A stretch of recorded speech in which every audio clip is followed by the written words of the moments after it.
Welcome to the Storytelling Bits.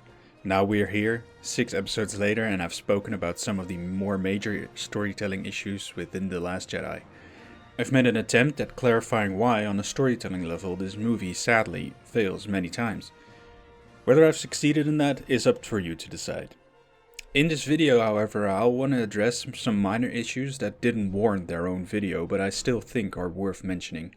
Then I'll recap everything and draw some conclusions based on all I've said in this video and the past videos.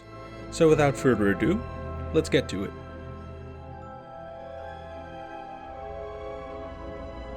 Here are some of the dishonorable mentions that I didn't feel like making an entire video over. Starting off with number 1.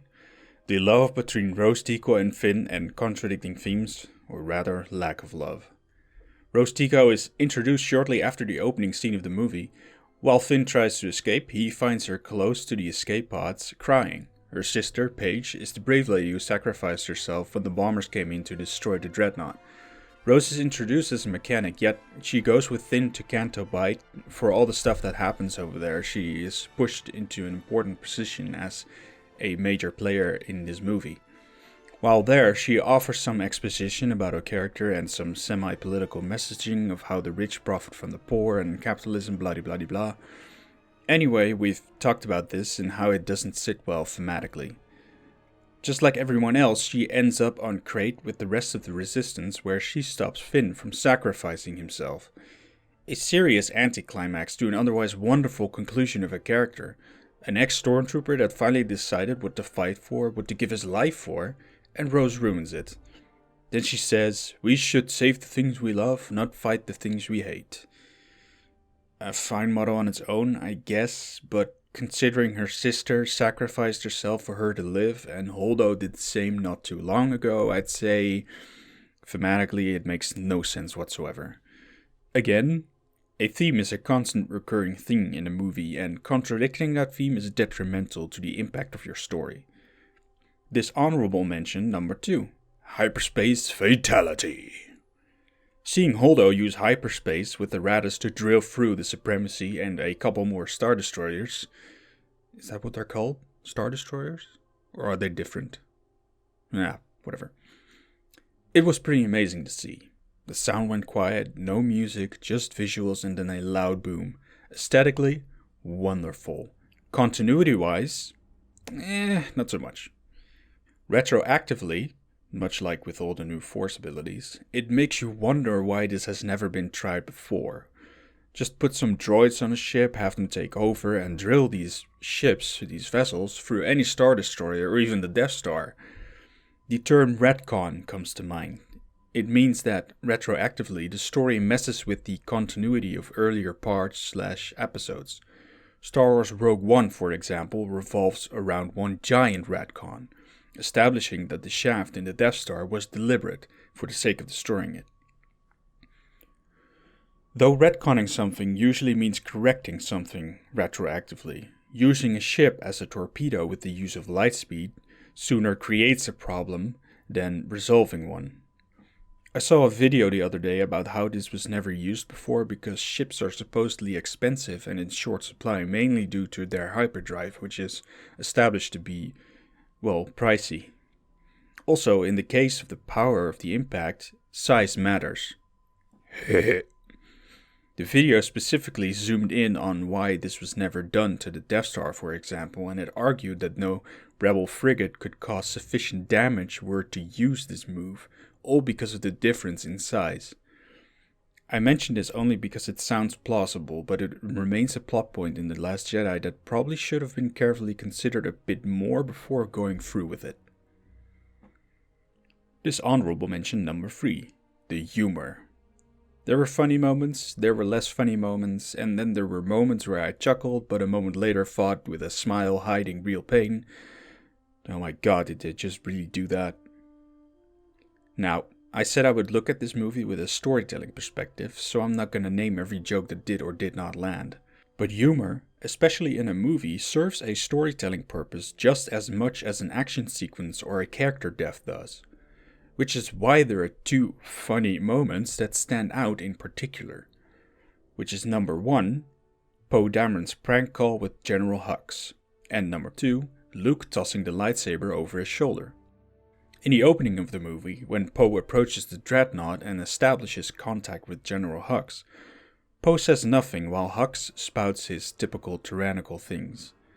Then Poe pretends he doesn't hear him as if the connection is bad, saying holding for General Hux. Yes, Hux. I honestly thought they messed up. I really did, until I realized Poe was trolling. All the while, Hux is wondering whether Poe can hear him at all and is slowly being made into a bumbling fool. In terms of characterization, this moment hurts the movie more than it benefits it. His erratic, Nazi-esque performance gave a nice dynamic with Kylo Ren as both basically fight each other for control. But right off the bat, in The Last Jedi, he's made into a fool. And honestly, that doesn't change much over the course of the movie. The scene serves no purpose other than being a funny moment. It rather destroys any tension there's supposed to be because we as an audience are unsure what to take away from this. At one moment we should probably feel the tension of the First Order about to bomb the Resistance base as they try to escape, and then the next moment we're laughing. So tonally it's very distorted. The Force Awakens did this in its opening as well, again with Poe Dameron. And I thought the same thing there as I did now. Why? Oh, why would you put in this Guardians of the Galaxy type humor? It doesn't matter whether I personally like it or dislike it. The fact is, it messes with the tone of the scene and the tone of your story. Because the First Order is met with such comedic moments in the beginning of each movie, it makes me wonder how threatening they really are. Number 2, Luke tossing the lightsaber over his shoulder has the very same effects. It destroys character and it destroys tone. The scene with Luke is a worse offender because of the dramatic tone that the music and the imagery builds up just seconds before.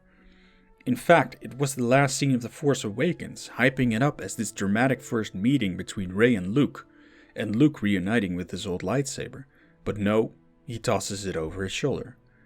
Remember, this lightsaber is the one he lost in Cloud City when Vader cut his hand off. It was never seen since.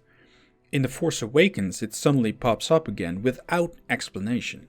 You'd think Luke would be a little more surprised to see the saber come back to him after all this time.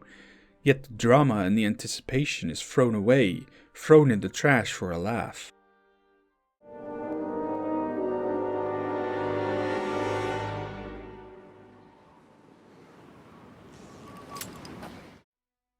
This method of humor is referred to as bathos.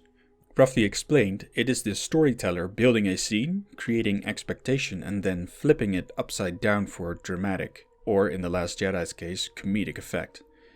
I already referred to it as Guardians of the Galaxy type humor because that movie does this from the very get-go and continues to use this method throughout the movie, even the second one. Star Wars is not Guardians of the Galaxy and it shouldn't try to be. That's why the type of humor works in one movie but not the other. This website explains the dangers of this method the best, and I'll quote what they have to say. Bathos is a device which, if used skillfully, can really build up a nice comic scene. Bathos brings a certain degree of wit to a scene by highlighting the contrast in tone. Initially, it is used to create a serious and powerful dramatic situation. This might be slightly hard to create for comedy writers. Thus, comedy writers must be very careful when they insert jokes here and there in the middle of a serious scene. There is a great danger that their joke will break the tempo of a serious scene in a prose.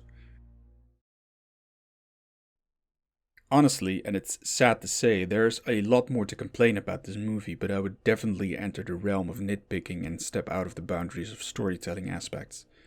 But by the sheer number of matters I've already addressed, both here and in previous episodes, it should be clear that The Last Jedi is not a Marvel when it comes to storytelling. Rather, it is a Disney. That's not to say The Force Awakens, the original trilogy, or the prequel trilogy are storytelling marvels either. There are plenty of flaws in them as well, the Phantom Menace being the worst offender in the prequels and Return of the Jedi being the worst offender in the original trilogy. Still my favorite though. I am tempted to address those in the way that I've done The Last Jedi, but we'll see about that. Regardless, The Last Jedi is its own movie and should be treated as such. You can compare all you want, but ultimately a movie can and should be criticized apart from the others in the same franchise. I'm sure some might think that Like many, I've jumped on the hate train since that's what the cool kids are doing these days. But honestly, I was more fascinated as to why the hate train was even there to begin with. I've watched countless of videos from over 2 dozen YouTubers expressing their opinion about the movie both in bad light and good light. I did this around the same time I was avidly going into theories about story structure, character development, character arcs, having your characters go from reactive to active, theme in relation to the plot, the inciting incident of a story posing a question that is answered by the climactic moment at the end. Basically the nitty-gritty of storytelling. This prompted me to look at The Last Jedi from that perspective, and I was able to see why many of its elements fell short. Sure, people can be upset that there is no actual lightsaber battle, about there being no characters saying I have a bad feeling about this, about not having their personal theories about Rey or Snoke confirmed, but I honestly think those are but a handful.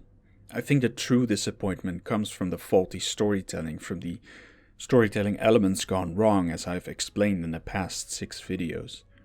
Even beyond those major storytelling problems, there are still a lot of smaller elements that didn't sit well with the audience, but they can be defined as nitpicks or things that have little to do with the quality of the movie's storytelling, such as any type of political subtext. This video from Mahler goes into every little detail of the movie and offers the most thorough examination of The Last Jedi if you're interested. It's a series of 3 very long videos, but they do look at everything from beginning till the end. But how did it come to this? How come there are so many storytelling issues plaguing this movie?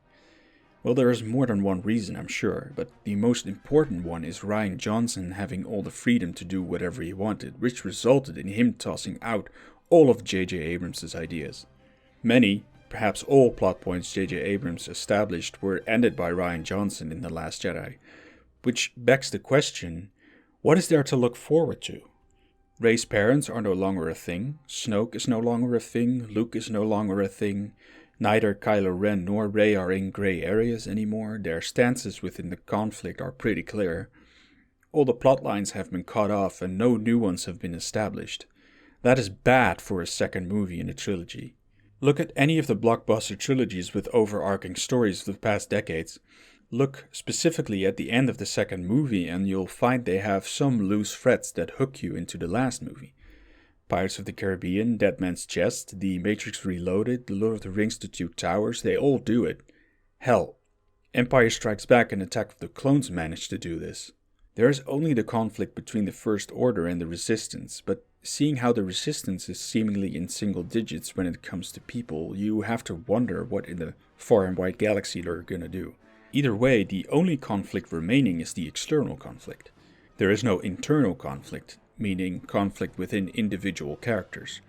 Rey seems pretty clear on what she has to do and what she wants to do, as does Kylo Ren. Though on a second viewing I did notice how their connection wasn't yet severed even though Snoke is dead. Maybe that's still gonna be a thing? Still, I can't see how that would make for an interesting struggle between these characters, but we'll see. Ending plotlines is not a bad thing in on itself, but Rian Johnson gave us nothing in return. This is why the supposed brilliance of his subversion falls flat on its nose. If he had come up with plotlines that were more interesting than the ones The Force Awakens had set up, then yes, I would have applauded his subversion as well. Sadly, that is not the case. As I've discussed in the Snoke and Rey episodes, we get nothing in return to be invested in. Snoke is dead and Rey's character is fully explored. The backstory hinted at in The Force Awakens is fully revealed and we know everything there is to know about our protagonist. Completing the backstory of a protagonist before you reach the end of the story is not necessarily bad, but you'll need to establish a new mystery/plotline for him or her in order for your audience to be invested in. There's nothing when it comes to Rey. All she has is her struggle against the First Order, which is not an internal conflict. It is only an external one. Nothing is there that suggests that she has a character arc. She has the Jedi text, sure, but I cannot for the life of me think why she needs those. There is nothing that suggests she needs to learn something in order to overcome...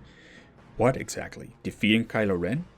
She's already proven capable of doing that, so what is there? Again, I point at Harry Potter doing this right. Rowling waited until the near end of the final book to reveal why Harry's scar hurts whenever Voldemort is near and why he can sense the Horcruxes. It is because he's a Horcrux himself. The last bit of backstory about this character is revealed just before the climax of the entire story. This prevents us from losing interest in the character before the story is over. In the case of Harry specifically, there's a lot more, of course, but the backstory is a part of why we're so interested in him. This is why the movie is so divisive among its fans. This is why there are so many people that love it, but also so many people that hate it, and probably less that sit somewhere in between. I can enjoy this movie for what it is. It's a good visual movie, it is pleasing to the eyes, it is a fun ride, but I am sorely disappointed in the lack of attention that went into the overarching story. As the trilogy stands, it feels like The Force Awakens and The Last Jedi are their own movies, only sharing a universe and aesthetics. Story-wise, they have pretty much no connection. It feels like that, at least. Perhaps the third movie will bring a change into that, will bring some sort of overarching story into it, but I seriously doubt it. You could blame Rian Johnson for it all, but I would sooner look at Disney and Lucasfilm, specifically at Kathleen Kennedy. She was the producer. It is her responsibility to have oversight to stay on target. Yet for some reason she allowed Johnson to do just whatever he wanted. As someone who loves everything about storytelling, I cannot believe that this is the mindset of a billion-dollar company with a billion-dollar franchise. They have perhaps the most popular brand in cinematic history in their hands. They have the resources to make this the most beautiful thing ever. But when it comes to storytelling, they don't seem to give a damn. The original trilogy changed directors going from one movie to the other as well, yet it still managed to craft 3 movies that seamlessly flow into one another and tell an unforgettable tale. Why? Because there was oversight. The screenplays were written by various people, each movie had a different director, but the story always came from George Lucas. With this new trilogy, there's only the director for the movie itself and its screenplay. There is no overarching story, like I said. Having seen The Last Jedi, having seen so many reviews and analysis of it, having picked it apart myself, I can honestly say that the lack of direction, or rather lack of story, is overly clear. And that is a damn shame. Thank you for watching the bonus entry into my series about The Last Jedi. You know, complaining and sulking about this movie is easy. I mean, look at the sheer number of videos on YouTube about The Last Jedi. So, I want to take it a step further and tell you what I would have done with the story going from what The Force Awakens had set up. That will truly be my last entry into this series, and then I'll step away from The Last Jedi for a while at least. I have plenty of ideas in terms of storytelling that concern other movies, other TV series, and even games. I have one particular idea that concerns the Legend of Zelda games in terms of storytelling, so that will probably be the first video that I'll do after the last one about The Last Jedi.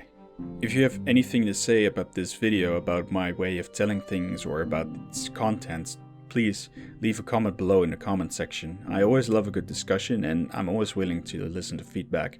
Consider liking this video and subscribing if you want to see more. That's it for now. Until the next story. Bye bye.